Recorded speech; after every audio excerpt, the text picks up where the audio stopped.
పరీక్ష పత్రం లీకేజీపై కేంద్ర ప్రభుత్వం వెంటనే సీబీఐ విచారణ జరపాలని షాద్నగర్ ఎమ్మెల్యే వీర్లపల్లి శంకర్ డిమాండ్ చేశారు. శుక్రవారం షాద్నగర్ ప్రభుత్వ క్యాంప్ కార్యాలయంలో ఏర్పాటు చేసిన మీడియా సమావేశంలో ఆయన మాట్లాడారు. నీట్ పరీక్ష పత్రం లీకేజీ ఎంతో బాధాకరమని ఎమ్మెల్యే ఆవేదన వ్యక్తం చేశారు. విద్యార్థుల జీవితాలతో చెలగాటం ఆడుతున్నారని, ఇది మాయని మచ్చ అని, మంచి పద్ధతి కాదని ఎమ్మెల్యే అన్నారు. ఇద్దరు నిందితులు నితీష్ కుమార్ మరియు అమిత్ ఆనంద్ నీట్, బీపీఎస్సీ మరియు యూపీఎస్సీ వంటి ప్రతిష్టాత్మక పరీక్షల ప్రశ్నపత్రాలను లీక్ చేసే ముఠాలో భాగస్వాములని ఆరోపించారు. బీహార్లోని దానాపూర్ టౌన్ కౌన్సిల్లో జూనియర్ ఇంజనీరింగ్గా పనిచేస్తున్న సికిందర్ ప్రసాద్ యాదవ్ వేందు తమను సంప్రదించినట్టు నితీష్ మరియు ఆనంద్ ఒప్పుకున్నారని ఈ సందర్భంగా మీడియా సమావేశంలో పేర్కొన్నారు. ప్రశ్న పత్రాల కోసం యాదవేందు నుంచి నితీష్ ఆనంద్ 32 లక్షల రూపాయలు వసూలు చేశారని విమర్శించారు. మే 4న పరీక్షకు ఒక రోజు ముందు 4 అభ్యర్థులను గెస్ట్ హౌస్ కు పిలిపించి అక్కడ ప్రశ్న పత్రాన్ని సిద్ధం చేయడంలో నితీష్ మరియు ఆనంద్ సాయం చేశారని, మే 5వ తేదీన జరిగిన అసలు పరీక్షలను ఇవే ప్రశ్నలు వచ్చాయని అభ్యర్థులకు పోలీసులకు ఇచ్చిన వాంగ్మూలంలో పేర్కొన్నారని తెలిపారు.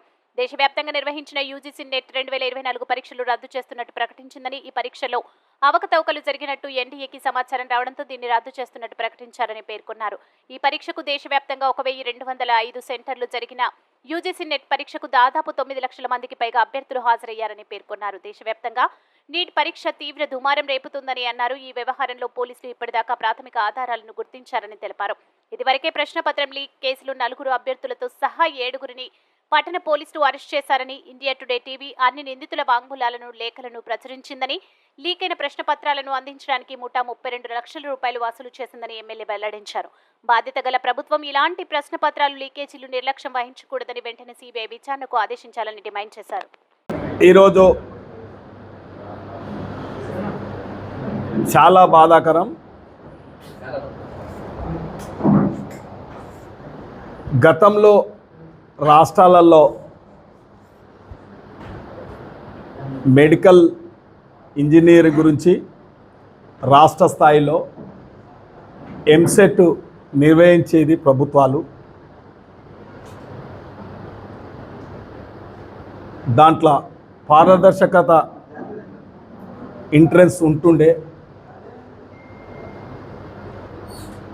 మెరిట్ స్టూడెంట్స్ అందరూ మెడికల్ సీట్లు పొందేవాళ్ళు. మనం ఎంతోమంది పేద విద్యార్థుల ఉత్తీర్ణత కానీ, వాళ్ళు సాధించిన మెరిట్లు కానీ ఎన్నో చూసినాం. కానీ దేశంలో నీట్ ద్వారా నిర్వహించే మెడికల్ ఎంట్రన్స్ ఇవాళ దేశంలో ఈ ప్రభుత్వం వల్ల ఆ నీట్ ఎంట్రన్స్ నిర్వహించడంలో పూర్తిగా కేంద్ర ప్రభుత్వం విఫలమయ్యింది.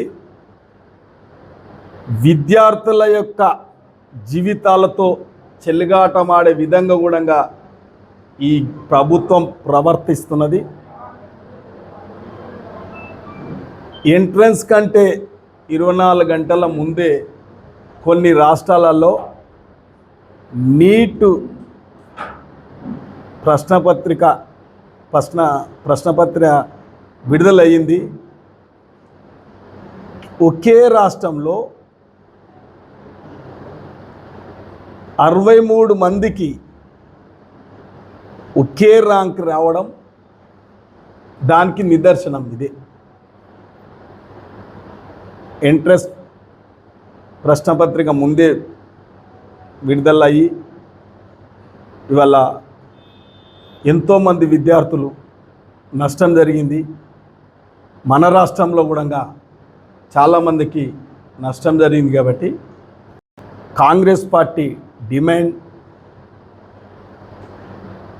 ఇటువంటి లీకేజీలు కాకుండా, విద్యార్థుల జీవితాలతో చెలగాటం ఆడకుండా పారదర్శకంగా నీట్ ఎంట్రన్స్ మళ్ళొకసారి నిర్వహించాలి. అప్పుడే విద్యార్థులకు న్యాయం జరుగుతుంది. కాబట్టి నేను కూడా షాద్నగర్ నియోజకవర్గం తరఫున నా డిమాండ్ ఏంటంటే నీట్ ఎగ్జామ్ మళ్ళీ నిర్వహించాలనేది మా డిమాండ్. ఇది కూడా నెట్ రద్దు చేసి మళ్ళా న్యాయం జరగాలి, రద్దు చేయాలి. నెట్ కూడా మళ్ళీ రద్దు చేయాలి. యూజీసీ ఎట్లయితే రద్దు చేసారో ఇది కూడా ఆ రకంగానే రద్దు చేయాలని మా డిమాండ్ ఇది.